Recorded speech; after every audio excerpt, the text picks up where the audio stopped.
కొంతమంది పెద్ద పెద్ద ప్రామిసులు చేసేస్తారు కదండి, నీతోనే ఉంటా జీవితం అంతా, నిన్నే ప్రేమిస్తా, నిన్నే వివాహం చేసుకుంటా, ఇలా వాగ్దానాలు చేసి వాగ్దానాలను మాట తప్పే వాళ్ళు లేరంటారా? ప్రపంచంలో మోసం చేసే వాళ్ళు లేరంటారా?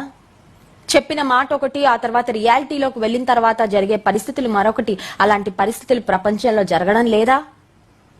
అంటాడు, నీ భద్రత గురించి నేను చూసుకుంటా, నీ మీద ఈగ వాలకుండా చూసుకుంటాను అని వాగ్దానాలు చేసిన వాళ్ళు, భయంకరమైన రేపులు చేసి ఆడపిల్లల్ని వారి జీవితాలను నాశనం చేసిన వాళ్ళు లేరంటారండి?